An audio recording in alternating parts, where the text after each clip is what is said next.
into this new exobiological study plan that came right towards my codification, many things were specified, from the very invisible and not existent levels of life to this one so-called material life.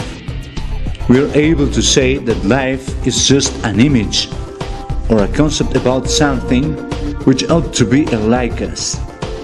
We are taking for granted the fact that we own the universal senses capable to recognize life itself anywhere. With the formerly mentioned, we'd be assuming that the only one thing we see by means of the eyes exists, and whatever else that our senses can't perceive could never come to be alive. However, we can't see the wind or even the air. Many of us never saw God, creator of all the universe, and we grant all this as existence. There are extraterrestrial civilizations which have already demonstrated we should think back about many things related to all this.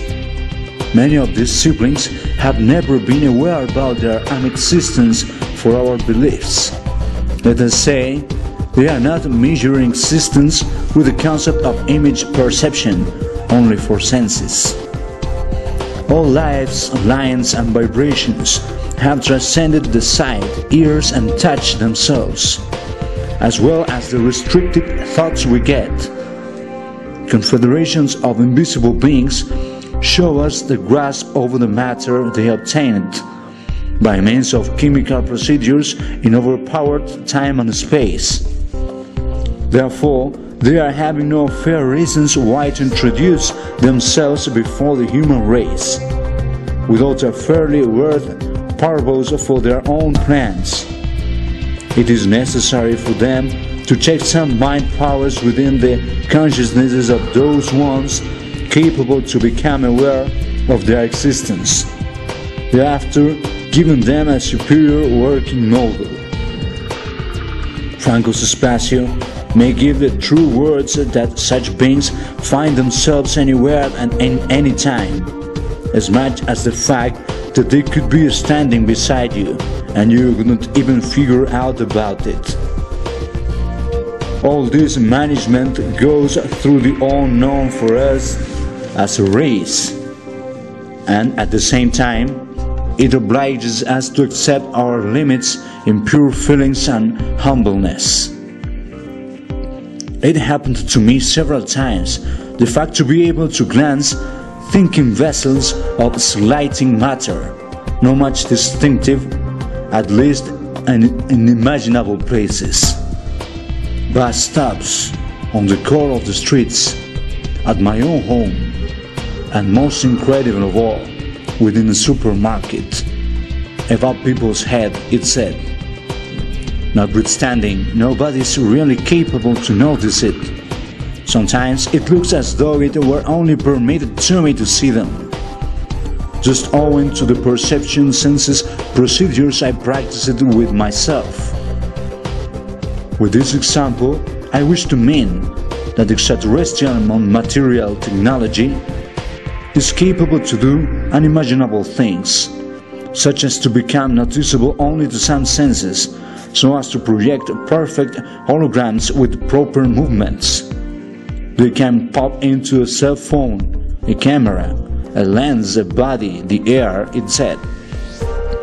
Let us say we are still thousands of light years back in evolution, whether in the spiritual or technological matters, just to set a comparison to them. But this named fact should be an entrance towards the pure devotion of our own essence, to the cosmic superior learning. Franko'S Spacio, however, will show certain tips of grips of unreal matters into our own concept within the third dimension. Spectres of beings who send this to the world, just like extra-dimensional crafts, which are only sound visible to my eyes and the camera. Thereby, everybody will be able to watch them as a result of cause and consequence of all what my brothers displayed towards all the race. All the stuff presented by us, the Batallanos, is forming part of a new mind revolution process that heads towards an opening which surpasses the unaware binarism that people live on, submerged into, and it is the same one that we could also name ignorance. Once fulfilled certain types of steps and level management from our part of the learning as a race, then it will be the right moment in which cosmic civilizations will show themselves before all the ones that believe, the ones don't, and others who have gone beyond the credence and devoted out their essence to their learnings much before. The moment for this encounter will then be according to the plans of our extraterrestrial brethren. But we have to be ready for this in every aspect, as much as mind and physical factors and many others too. We, the contactees, are only means of the world, only transmitting the messages of more perfection beings, transcended in time, mind and matter. Therefore, we are already many on earth, in all around the world, and will bring certain plans down for the humanity to work on, to get started into a new civilization development, in such an aspect that you can all come to a self-contact with other beings, by means of your own essence, as spirits which take rooms into bodies. That is what we are.